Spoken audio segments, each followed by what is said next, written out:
আসসালামু আলাইকুম দর্শক, লন্ডন থেকে স্বাগত জানাচ্ছি। আমি কাজী হেমায়েতুদ্দিন মিশন এবং আমার সঙ্গে আছেন লন্ডন থেকেই আইনজীবী অ্যাডভোকেট মনিরুল ইসলাম শামীম। শামীম ভাই, আপনি কেমন আছেন? আসসালামু আলাইকুম। জি, আলহামদুলিল্লাহ ভালো আছি ভাই। কেমন আছেন আপনি? জি, ভালো আছি। এবং আমাদের এই অনুষ্ঠান যখন পাবলিশড হবে তখন অলরেডি ডক্টর ইউনূস আমেরিকায় পৌঁছে গিয়েছেন এবং আমেরিকায় গিয়ে তিনি জাতিসংঘের সাধারণ পরিষদে ভাষণ দিবেন, সেখানে কিছু সাইডলাইনে মিটিং করবেন এবং প্রবাসীদের একটি অনুষ্ঠানে অংশগ্রহণ করবেন। এবং আমরা দেখেছি যে ৪ জন রাজনীতিবিদ নিয়ে যাওয়ার কথা থাকলেও তিনি শেষ পর্যন্ত ৬ জন নিয়ে গিয়েছেন। হঠাৎ করে এই ৪ জন থেকে ৬ জন কেন হলো? আগে ছিল বিএনপির ২ জন, জামাতের ১ জন, এনসিপির ১ জন, এখন প্রত্যেক দল থেকে ২ জন করে মোট ৬ জন নিয়ে গিয়েছেন। কেন হঠাৎ করে এই সিদ্ধান্ত? আপনার কি মনে হয়? ধন্যবাদ প্রিয় ভাই। আউযু বিল্লাহি মিনাশ শাইতানির রাজিম। বিসমিল্লাহির রহমানির রহিম। নাহমাদুহু ওয়া নুসাল্লি আলা রাসূলিহিল কারীম। আম্মা বা'দ। প্রিয় ভাই, অ্যাকচুয়ালি এটা নিয়ে কোনো দলের প্রশ্ন আসতে পারে বা কোনো পক্ষ থেকে প্রশ্ন আসতে পারে। প্রশ্ন আসাটাই স্বাভাবিক যে একটা দল থেকে ২ জন, অন্যান্য দল থেকে ১ জন কেন? আ আমি মনে করি আসলে এর সংখ্যাটা এখানে আ আ বড় বিষয় নয়। বড় বিষয়টা হলো ওখানে যে মেইন প্রোগ্রামের বাহিরে অনেকগুলো সাইড প্রোগ্রাম রয়েছে।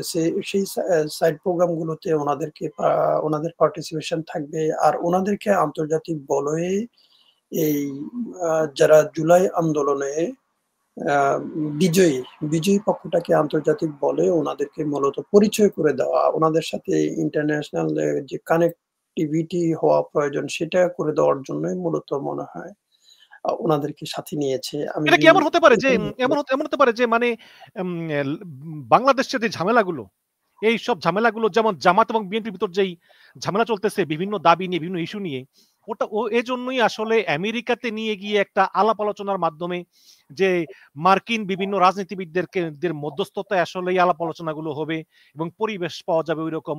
কাজেই একটা আ সিদ্ধান্তে আসতে ২ টা দলই সমর্থ হবে। এরকম কিছু নাকি?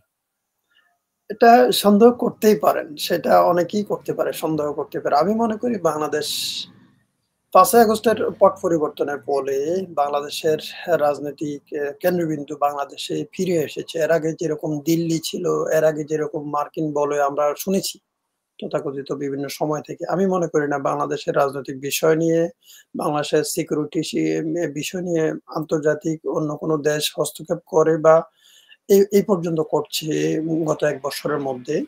এটা মূলত আ কিন্তু আপনি আমার কিন্তু ধারণা আপনি আপনি আপনার ধারণাটা কেন এটা হচ্ছে? আপনি কি দেখেন না যে যেভাবে মার্কিন রাষ্ট্রদূত ট্রেসিয়ান জ্যাকবসন দৌড়ঝাঁপ করতেছে এই দপ্তরে, ওই দপ্তরে, ওই দপ্তরে পিটার হাস দৌড়ঝাঁপ করতেছে। ব্রিটিশ হাই কমিশনার গত সপ্তাহে আপনাদের আমিরের সঙ্গে দেখা করলো। ইউরোপিয়ান ইউনিয়নের দেখা করলো জামাতার আমিরের সঙ্গে। সিঙ্গাপুর রাষ্ট্রদূত দেখা করলো জামাতার আমিরের সঙ্গে। চীন রাষ্ট্রদূত দেখা করলো জামাতার আমিরের সঙ্গে। তাহলে আপনার কেন মনে হয় যে কোনো বলেন? আমি তো মনে করি যে এই বাংলাদেশ নিয়ে পরাশক্তিগুলোর ভিতরে কারাকারি চলতেছে এবং জামাতের আমির হচ্ছে এটার কেন্দ্রবিন্দু। আর আপনি কেন বলতেছেন ধারণা নাই? আসলে জামাত আ বে বিগত আন্দোলনগুলোতে আপনি দেখেন জামাতের অবস্থান, জামাতের ভূমিকা, জামাতের এক্টিভিটিস এর কারণে আন্তর্জাতিক আ শক্তিগুলো, আন্তর্জাতিক যেই কূটনৈতিক মিশনগুলো বাংলাদেশে কাজ করে, ওনাদের কাছে একটা পজিটিভ ইমেজ তৈরি হয়েছে। যার ফলে ওনারা বুঝতে পারছেন আগামী দিনের বাংলাদেশ অ্যাকচুয়ালি লিড করবে জামাত ইসলামী। এটা অনেকটাই স্পষ্ট। এতদিন পর্যন্ত আমরা দেখেছিলাম সেই গত ৫৩ বছরে বাংলাদেশের রাজনীতিটা মূলত ২ টা বলয়ে লিড হতো। হয় আওয়ামী বলয় অথবা জাতীয়তাবাদী বলয়। এর সাথে অপরাপর তাদের আদর্শিক সমমনা দলগুলো সম্পৃক্ত থাকতো। কিন্তু ৫ই আগস্টের পট পরিবর্তনের পর আমরা দেখতে পাচ্ছি সেখানে স্পষ্টত যে আরেকটা বলয় তৈরি হয়েছে। যে সেখানে আ ইসলামপন্থী জাতীয়তাবাদ বাংলাদেশে আলহামদুলিল্লাহ খুব ভালো একটা অবস্থান করে নিয়েছে আন্দোলনগুলোর মাধ্যমে, সংগ্রামের মাধ্যমে এবং পট পরিবর্তনে তাদের ভূমিকাটা ছিল মূলত আ মেইন বলা যায়। আমি জনাব একজন না, না, জনাব শামীম, পট পরিবর্তনে সবারই ভূমিকা ছিল কম বেশি, বিপ্লব কারো একার না। এখানে আপনি একটু আগে বললেন যে আপনি মনে করেন জামাত ইসলাম আগামী বাংলাদেশ নেতৃত্ব দিবে। আপনাদের নেতা চট্টগ্রাম জামাতের পরিচালক শাহজাহান সাহেব তিনি বলেছেন যে বিএনপিকে বিরোধী দলে বসতে হবে। এখন নির্বাচনের আগে কি আপনারা ডিসিশন নিয়ে ফেলেছেন, আপনারা সিদ্ধান্ত নিয়ে ফেলেছেন যে আপনারা বিএনপি কে বিরোধী দলে বসাবেন? আপনারা এত মতামত এত আসতে এত পারে। কনফিডেন্ট কেন আপনারা? আমাদের শাহজাহান সাহেব যেটা বলেছেন এটা একটা রাজনৈতিক বক্তব্য। তবে এটা বোঝা যাচ্ছে যে আগামী দিন বাংলাদেশ জামাত ইসলামী তথা ইসলামপন্থী জাতীয়তাবাদী শক্তি বাংলাদেশ পরিচালনা করবে। এটাই স্পষ্টতম। এটা অনেকটা স্পষ্ট। তো সেই নিরিখে আমাদের একটা অবস্থান তো তৈরি হয়েছে। আপনি দেখছেন যে ইউনিভার্সিটি গুলো যে নির্বাচন হচ্ছে সেখানে নিরঙ্কুশ বিজয় 2/3 মেজরিটি নিয়ে আপনি দেখেন 2/3 মেজরিটি নিয়ে যে ইসলামপন্থীরা উঠে আসছে, সাধারণ ছাত্রছাত্রীরা ওনাদেরকে রিসিভ করছে, গ্রহণ করছে, সমর্থন দিচ্ছে। এটা দ্বারা বোঝা যায় আগামীর বাংলাদেশ ইসলাম এবং ইসলামপন্থী জাতীয়তাবাদীরা পরিচালনা করবে। আর সেটার কেন্দ্রবিন্দু হবে বাংলার জামাত ইসলামীর নেতৃত্বে থাকবে। সেই নিরিখে আন্তর্জাতিক মিশনগুলো ওনাদের সাথে যোগাযোগ করার চেষ্টা করছে, সম্পর্ক বৃদ্ধি করার চেষ্টা করছে। আর আগে তো পর্দার অন্তরালে অনেক মেকানিজম হতো। এখন এটা পর্দার অন্তরাল থেকে বের হয়ে অনেকটা স্পষ্টত হয়ে গিয়েছে। আর আপনি জানেন জামাত ইসলামের কোনো পলিসি যে পর্দার অন্তরালে হয় না। আর বাংলার জামাত ইসলামী চায়ও না বাংলাদেশে কোনো শক্তি পর্দার অন্তরালে থেকে কোনো কলকাঠি নাড়ুক। তাদের সকল বিষয়ে স্পষ্টত আল্লাহ রাসূলের যে আদর্শ, সে আদর্শিকতার নিরিখে ওনারা পরিচালনা করতে চায়। যার কারণে কে কখন ওনাদের সাথে সাক্ষাৎ করছেন বিষয়গুলো যেমন স্পষ্ট হচ্ছে, কোন বিষয় নিয়ে আলোচনা করছে অনেকাংশে এগুলো সকল মিডিয়াতে এসে যাচ্ছে। এটা আমাদের জন্য একটা ভালো দিক। আগামীর বাংলাদেশ হয়ে যাচ্ছে অ্যাকচুয়াল জনগণের প্রতিনিধিদের বাংলাদেশ। আগের মতো পিছনের দরজা দিয়ে ক্ষমতায় এসে পিছনের দরজা দিয়ে কলকাঠি নেড়ে একজনকে ক্ষমতা দেওয়া আর জনগণের ভোট নেওয়া আইওয়াসের মতো এগুলো আর হচ্ছে না। এটা একটা ভালো দিক। এটা আমি অনেক পজিটিভলি নিচ্ছি। জনগণও এটা পজিটিভলি নেবে বলে আমি মনে করি, বিশ্বাস করি। জি, অনেকেই বলতেছেন যে ডক্টর ইউনুস আসলে এই ৪ জন বা ৬ জন এদেরকে নিয়ে গিয়েছেন মূলত কোনো আলোচনার জন্য না। মূলত মার্কিন যুক্তরাষ্ট্রের রাজনীতিবিদদের সঙ্গে পরিচয় করে দেওয়ার জন্যও না, যে ভবিষ্যতে এদের কেউ একজন রাষ্ট্র পরিচালনা করবেন সেজন্যও না। তিনি মূলত গিয়েছেন যে মার্কিন যুক্তরাষ্ট্রের নিউ ইয়র্ক শহরে আওয়ামী লীগ যেই বিরাট বিক্ষোভের পরিকল্পনা করতেছে ডক্টর ইউনুসের বিরুদ্ধে, সেখানে ডক্টর ইউনুসের বিএনপি জামাতের সাপোর্টটা দরকার। যেমন লন্ডনে তিনি যখন গিয়েছেন তখন দেখেছি আমরা যে আওয়ামী লীগ ব্যাপক বিক্ষোভ করেছে, কিন্তু জামাত ইসলাম ছাড়া আমরা সেখানে বিএনপিকে দেখিনি। আবার মাহফুজ আলম যখন আমেরিকা গিয়েছে তখন আমরা জামাতকেও দেখিনি। হয়তো মাহফুজ আলমের বিভিন্ন বক্তব্যের কারণে জামাত ক্ষুব্ধ। এখন ইউনুস সাহেব চিন্তা করছেন যে আমি যদি একা যাই বা উপদেষ্টা নিয়ে যাই তাহলে বিএনপি জামাত কাউকে পাবো না। এই কারণেই হয়তো সব দল থেকে একজন একজন করে নিয়ে গিয়েছেন। সুতরাং তাকে বিএনপি তাকে রক্ষা করবে, জামাত রক্ষা করবে, এনসিপি রক্ষা করবে, তারা আওয়ামী লীগের সঙ্গে মোকাবেলা করবে ডক্টর ইউনুসের নিরাপত্তার জন্য। আপনার কাছে এই বক্তব্যটা কতটুকু, মানে এই যুক্তি কতটুকু লজিক মনে হয় যে ঠিক এই কারণেই আওয়ামী লীগের হাত থেকে রক্ষা পেতেই আসলে ইউনুস এদেরকে নিয়ে গিয়েছেন? আসলে দেখেন আপনি আমেরিকার মতো দেশে যদি আপনি সিকিউরিটি নিয়ে কোয়েশ্চেন করতে চান, ওখানে এটা অসম্ভব। ইভেন লন্ডন সিটি ওয়ার্ল্ডের সবচেয়ে সিকিউর যে কয়টা সিটি তোর মধ্যে আপনি লন্ডন, নিউ ইয়র্ক, ওয়াশিংটন এরকম বড়, বড় কিছু সিটি আছে যে সকল সিটির মধ্যে নিরাপত্তার জন্য ১ সেকেন্ডও চিন্তা করতে হয় না। ওই দেশের গভর্নমেন্ট আ সিকিউরিটির দিক থেকে খুব হাইলি কমিটেড। তাদের সিকিউরিটির ব্যাপারে চিন্তা করতে হয় না। এখন কেউ কোয়েশ্চেন করতেই পারে, আপত্তি করতে পারে, কেউ মতামত দিতেই পারে। এটাও ওনাদের ব্যক্তিগত। তবে আম বাংলাদেশের রাজনৈতিক বা সরকার প্রধান যিনি যখন কোনো দেশে ভিজিটে যান, সেখানে আমরা অতীতেও দেখেছি উনার অন উনার আ সমমনা বা উনার সাথে ব্যাকগ্রাউন্ডে যারা থাকেন তারা সফরসঙ্গী হিসেবে অতীতেও ছিলেন, এখনো নিয়েছেন। আমি মনে করি এখানে স্পেশালিটি কিছু অবশ্যই রয়েছে। সেটা হলো আগামীর বাংলাদেশ যারা পরিচালনা করবেন, উনাদেরকে আ আন্তর্জাতিক বলয়ে পরিচয় করে দেওয়া, সম্পর্ক করে দেওয়া, উনারা কিভাবে বাংলাদেশকে ফিউচারে পরিচালনা করবেন হয়তো এইসব বিষয় নিয়েও কথাবার্তা হতে পারে সেখানে।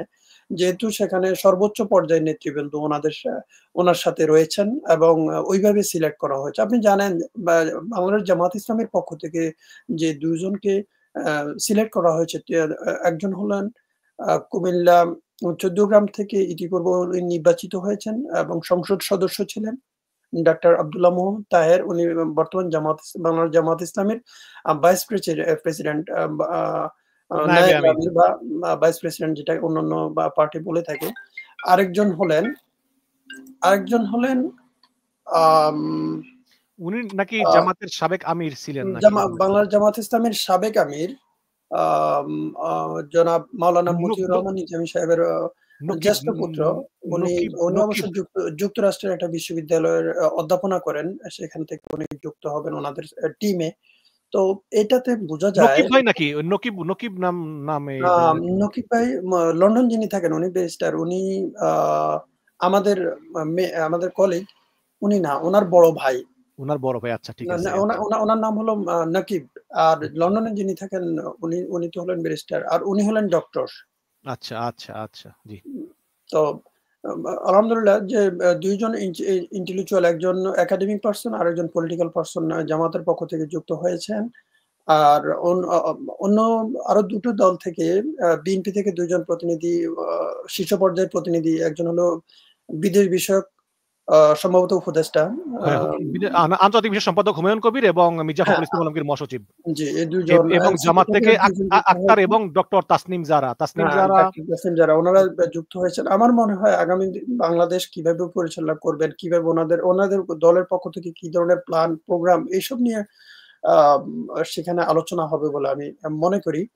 এরপরও বিভিন্ন জন তো বিভিন্ন মতামত দিতেই পারে, অপিনিয়ন আসতে পারে, আসাটাই স্বাভাবিক। বাট জি। বাংলাদেশ বাংলাদেশ এগিয়ে যাচ্ছে, এটা স্পষ্টতা। এবং আগামী নির্বাচন যে সুষ্ঠু এবং সুন্দর হবে, কমিটমেন্ট রক্ষা করবে ডক্টর ইউনূস সাহেব, এটার একটা স্পষ্টতা ইঙ্গিত আমরা দেখতে পাচ্ছি। আগামী নির্বাচন সুন্দর হবে কি হবে না সেটার মন্তব্য আপনাদের কাছে জানতে চাইবো নির্বাচনের পরে, যদি আপনারা বিরোধী দলে যেতে হয় তখন আপনারা বলবেন যে নির্বাচন সুষ্ঠু হয়েছে কি সুষ্ঠু হয়নি। এখন আওয়ামী লীগের যে বিক্ষোভ এবং অনবরত সোশ্যাল মিডিয়াতে হুমকি ধামকি দিয়ে যাচ্ছে, এবং আপনারা ইতিপূর্বে জেনেছেন যে নিউ ইয়র্কে কনসুলেট অফিসে মাহফুজের উপর হামলা করার চেষ্টা করা হয়েছে, কনসুলেট অফিস ভাঙচুর করা হয়েছে, এবং প্রেস মিনিস্টার গোলাম মুর্তজা বলেছেন সেখানে কয়েকজনকে, আওয়ামী লীগের কয়েকজনকে পুলিশ গ্রেপ্তারও করেছে। তো এমত অবস্থায় আওয়ামী লীগের এই যে হুমকি দামকি, বলে ইউনুস আসো আমরা দেখাবো, কন্টিনিউ হুমকি দামকি দিয়ে যাচ্ছে। আবার অনেকে বলতেছেন যে ইউনুস পালিয়ে যাচ্ছে আমেরিকা, আর ফিরবে না। তো আওয়ামী লীগের এই যে হুমকি এবং আওয়ামী লীগের এই বিক্ষোভের ডাক, এটা আসলে আপনি কিভাবে দেখছেন? আম, আসলে একটা দীর্ঘদিনের শাসন ব্যবস্থার ফলে তাদের যে অর্জন তো আপনি জানেন, আমি জানি, সারা দেশব্যাপী জানে, দুনিয়াব্যাপী জানে যে ওনারা কি ধরনের আচরণ করেছে একটা জাতির সাথে। সেই চরিত্রটা আম, আসলে একদিনে তো আর পরিবর্তন হবে না। একটা ফেসিস্ট সেই 2008 সাল থেকে আপনি দেখেন যে লং টাইম তারা কি করলো, দেশটাকে কোন পর্যায়ে নিয়ে উপনীত করলো, দেশটাকে ধ্বংসের একেবারে ধার প্রান্তে নিয়ে গেল। এই নিয়ে যাওয়ার জন্য তারা যে নেগেটিভ প্র্যাকটিসটা করেছে, সেই নেগেটিভ প্র্যাকটিসের অভ্যাসটা, কারেক্টারটা এখনো যাচ্ছে না। এটা তারা হুমকি ধমকি দিবে, এটা তাদের অনেকটা বলতে গেলে এটা চারিত্রিক বৈশিষ্ট্যই বলা যায়। তাদের বৈশিষ্ট্য হলো হুমকি ধমকি, মারামারি, কাটাকাটি, শুধু ধ্বংসাত্মক কর্মসূচি। আপনার সামর্থ্য থাকলে আপনি পলিটিক্যালি মোকাবেলা করেন, আপনার সামর্থ্য থাকলে আপনি গণতান্ত্রিক সিস্টেমে মোকাবেলা করেন, সেখানে হুমকি ধমকি দিচ্ছেন। আচ্ছা, আমেরিকান বড় সিটিতে, সেখানে সারা ওয়ার্ল্ডের নেতৃবৃন্দ আসবে, সারা ওয়ার্ল্ডের শীর্ষ পর্যায়ের নেতৃবৃন্দ যেখানে আসবে, সেখানে আমেরিকান গভর্নমেন্ট কি পরিমাণ হাই সিকিউরিটির ব্যবস্থা অ্যারেঞ্জমেন্ট করবে, এটা সবাই জানে, সবাই বুঝে। সেখানে আওয়ামী লীগ কিছু করতে পারবে বলে আমার মনে হয় না। তবে মাহফুজ সাহেবের ব্যাপারে যেটা, সেটা হয়েছে, এটা একটা, আমি মনে করি এটা একটা বিচ্ছিন্ন, এবং তবে এটা প্ল্যান ওয়াইজ করেছিল, এটা স্পষ্টত। গ্রেপ্তার করেছে যাকে আমি কিছুক্ষণ আগে দেখেছিলাম, ও গ্রেপ্তার করা হয়েছে। ওনাদেরকে আইনের আওতায়, যেহেতু ওই দেশের গভর্নমেন্ট এনেছে, কেন কোন উদ্দেশ্যে এটা করা হয়েছে, এটা স্পষ্টত ভেসে উঠবে অল্প কয়েকদিনের মধ্যে, অল্প সময়ের মধ্যে আমরা সেটা জানতে পারবো। তবে এই ডক্টর ইউনূস সাহেবের সাথে যে করতে পারবে এইটুকু সামর্থ্য ওদের নেই। এই ইউনূস সাহেব একজন ইন্টারন্যাশনাল ফিগার। যদি পৃথিবীর প্রথম সারির 5 জনকে আপনি কাউন্ট করেন, উনি প্রথম সারির, আমার মনে হয় তার মধ্যে একজন। ওনার ব্যাপারে কিছু করতে গেলে আওয়ামী লীগ সেটা হজম করতে পারবে না। যারা বাংলাদেশটাকেই খেয়ে ফেলতে চেয়েছিল, সেখান থেকে জনগণ ধাক্কা মেরে বের করে দিয়েছে। জনগণ তো পাওয়ার অপেক্ষা শুধু। জনগণ যদি পেত, ওই দিন যদি, আপনি যে পট পরিবর্তনের কথা বলছি, ওই দিন যদি জনগণ পেত, তাহলে ওনাদের অবস্থা শ্রীলঙ্কা যাওয়া হয়েছিল, নেপালে যাওয়া হয়েছিল, ঠিক তাদের অবস্থা তার চেয়ে ভয়ঙ্কর হতো। তার চেয়ে অনেক শতগুণ ভয়ঙ্কর জি, হতো। অনেক। জনগণ এতটুকু ক্ষেপে আছে। জনগণ কিন্তু এখনো অপেক্ষায় আছে। শুধু ওনাদেরকে কখন পাবে। আমি মনে করি আ জনগণ যথেষ্ট ধৈর্যের পরিচয় দিয়েছে। আর আওয়ামী লীগের যে সেফ এক্সিট চেয়েছিল এটা আ যে বা যাদের ইঙ্গিতে হয়েছে এটা আমার মনে হয় এটা ভালো ছিল যে অন্তত হানাহানি কাটাকাটি থেকে বাংলাদেশটা মুক্ত হয়েছে। একটা পক্ষ শুধু অত্যাচার করেছে। আপনি দেখেন শুধু সরকার পক্ষ, ওই সময়কার সরকার পক্ষ মানে আওয়ামী পক্ষ শুধু অত্যাচার করেছে। কিন্তু বিরোধী দল যারা ছিলেন বা যারা আন্দোলনকারী ছিলেন ওনারা কিন্তু আওয়ামী লীগের কোন ধরনের ক্ষতি করেন নাই ওই সময় যখন পালিয়ে যায়। জি, মানুষের যে ক্ষোভ, ধন্যবাদ, যে ধন্যবাদ। মানুষের যে কষ্ট সেগুলো ঝাড়ার এখনো সুযোগ পাননি। মানুষ অপেক্ষায় আছে। সেজন্য সাবেক সাবেক ভারতীয় ভারতীয় হাইকমিশনার হর্ষবর্ধন শ্রীংলা তিনি একটি গোল টেবিল বৈঠকে বলেছেন থিঙ্ক ট্যাঙ্কের যে যদিও ভারত বারে বারে বলতেছে যে বাংলাদেশে একটি সুষ্ঠু নিরপেক্ষ অংশগ্রহণমূলক নির্বাচন চায়, কিন্তু যদি জনগণ এমন কাউকে ভোট দেয় যে দলটা ভারতের স্বার্থের অনুকূলে না, তাহলে ভারতকে এখনই ভাবা উচিত যে ভারত কি করবে। আমরা আপনার অতীতে অনেক আপনার আলোচনায় কি মনে হয়? বলেছি যে বাংলাদেশকে নিয়ে ওনারা যেই চোখে দেখে তা ওনাদের দৃষ্টিভঙ্গি পরিবর্তন করা প্রয়োজন আছে বলে মনে করি। এটা অবশ্যই পরিবর্তন করা প্রয়োজন। বাংলাদেশ কিভাবে চলবে এটা নির্ধারণ করবে বাংলাদেশী জনগণ। বাংলাদেশের কোনটা কল্যাণজনক, কোনটা মঙ্গলজনক এটা বাংলাদেশের জনগণের চেয়ে ইন্ডিয়ান গভর্নমেন্ট বা ওই দেশের নীতি নির্ধারক পর্যায়ের ব্যক্তিরা বেশি বুঝে বলে আমি মনে করি না। উনারা অতিমাত্রায় বাড়াবাড়ি করছেন বাংলাদেশের বিষয় নিয়ে। এটা বাঙালি জনগণ, বাংলাদেশী জনগণ খুব ভালো চোখে নিচ্ছে না। উনারা বুঝতেছেন তারপরেও এটা আমি মনে করি এটা হিংস্রাত্মক। তারা হিংস্রাত্মক আচরণ করে ১৭ বছর বাংলাদেশের রাজনীতি, বাংলাদেশের গণতন্ত্রকে পিছিয়ে দিয়েছিল। বাংলাদেশটাকে পিছিয়ে দিয়েছিল। তারা চায় আরো দাবিয়ে রাখতে, হটিয়ে রাখতে, ঠেকিয়ে রাখতে বাংলাদেশের উত্থান। তবে এটা আর সম্ভব নয়। জনগণ আগামী নির্বাচনের মাধ্যমে বুঝিয়ে দেবে বাংলাদেশ কারা পরিচালনা করবে। জি, ধন্যবাদ। আমার শেষ প্রশ্ন আপনার কাছে সেটা হচ্ছে কি যে আমি দেখেছি অনেক মানুষ যেমন যখন শোনে যে বিএনপির লোক চাঁদাবাজি করতেছে তখন সে অতটা চিন্তা করে না যে বিএনপি তো চাঁদাবাজি করবেই, কিন্তু যে জামাতের একটা লোকের কোনো একটা বদনাম শুনলে বলে হ্যাঁ জামাত এটা করতেছে, তার মানে এটা এটা এটা কিন্তু নেগেটিভ ভাবে না, হয়তো জামাতের কাছ থেকে তাদের প্রত্যাশা অনেক বা জামাতকে তারা অন্যরকম ভাবে। তো আমরা দেখেছি যে বিএনপির ভিতরে অ্যাডভোকেট ফজলুর রহমান আছেন, তিনি অনেক উল্টাপাল্টা কথা বলতেছেন এবং রিসেন্টলিও বলতেছেন, তিনি তিনি আজকেও বললেন যে ঢাকা বিশ্ববিদ্যালয় নাকি হাটাজারি মাদ্রাসা হয়ে গেছে। রুমিন ফারহান একজন আছেন, কিন্তু জামাতের একজন তার কাছ থেকে যখন এই ধরনের কথা শোনা যায় তখন কিন্তু মানুষ মনে কষ্ট পায়। বিশেষ করে আপনাদের একজন বক্তা ইসলামী বক্তা, ওনার নাম যেন কি আমির হামজা, উনি বলতেছেন যে কোন হলে আজান দেওয়া হয় না, জাহাঙ্গীরনগর বিশ্ববিদ্যালয়ে পোলাপাইন মদ দিয়া কুলি করে সকালবেলা, এই এই ধরনের কথাবার্তা বলে। তো আপনাদের দল থেকে আসলে এগুলো বন্ধ করার জন্য কোনো উদ্যোগ নেওয়া উচিত না, এবং আপনি আপনি মনে করেন কিনা যে এরা আসলে জামাত ইসলামের জন্য ক্ষতিকর? জি, ধন্যবাদ ভাই। এটা মূলত ২-১ জন ব্যক্তির পার্সোনাল অপিনিয়ন আসতে পারে। আপনি জানেন ইউনিভার্সিটি গুলোতে মাঝখানে কোনো হলে দীর্ঘদিন আজান দেওয়ার যে প্রথা এটা বন্ধ হয়ে গিয়েছিল। ওখানে মসজিদ আছে, আম প্রেয়ার রুম আছে, আপনি নামাজ পড়ার ব্যবস্থা আছে, ইমামও আছে। কিন্তু মাইকে আজান দেওয়া অনেকগুলো হলে বন্ধ হয়ে গিয়েছিল। এটা পর্যায়ক্রমে আবার পরিচালনা এখন এটা রান হয়েছে অলরেডি। এটা এখন হয়। আর জাহাঙ্গীরনগরের ঘটনাটা যেটা মানে জাহাঙ্গীরনগরের এগুলো আ ইন্টারনাল বিষয়। কারণ যারা যেই ইউনিভার্সিটিতে কোনো ছাত্র অ আ নামধারী লিডার শতাধিক দশমিক সেঞ্চুরি করতে পারে। আমি এগুলো মুখে আনতে চাচ্ছিলাম না। আ সেই ইউনিভার্সিটিতে অনেক কিছুই হয়েছে অতীতে। তবে আগামী দিনে আর এরকম হবে বলে আমার মনে হয় না। পট পরিবর্তন হওয়ার পরে ওখানে প্রকৃত ছাত্রদের হাতে এখন ক্ষমতাগুলো চলে আসছে। প্রশাসন যথেষ্ট অ্যালার্ট এসব বিষয়ে এগুলো আর ব্যতিক্রমী ২-৪ টা কথাবার্তা বিভিন্ন আসতে পারে। তবে যে সব যে অসত্য এমন নয়। অনেক কিছুই ঘটেছে। আপনি জানেন আমরাও বিভিন্ন বিশ্ববিদ্যালয়ে পড়াশোনা করেছি। সেখানে দেখেছি যে অ্যাকচুয়াল কি হচ্ছিল। দীর্ঘদিন আমাদের চোখের সামনে অনেক ঘটনাই আছে। বাট আমরা সব তো প্রকাশ করার প্রয়োজন মনে করি না। উনি হয়তো বলে ফেলছেন আবেগের তাড়ায়। তো আমি মনে করি বক্তব্য দেওয়ার ক্ষেত্রে আরেকটু সচেতন হওয়া দরকার আমাদের। সবকিছু জনসম্মুখে না আনাটাই উত্তম। জি, জনাব অ্যাডভোকেট শামীম মনিরুল ইসলাম শামীম, আপনাকে অনেক অনেক ধন্যবাদ আমাদের অনুষ্ঠানে অংশগ্রহণ করার জন্য। আপনি ভালো থাকবেন। জি দর্শক সবাই ভালো থাকবেন। আল্লাহ হাফিজ।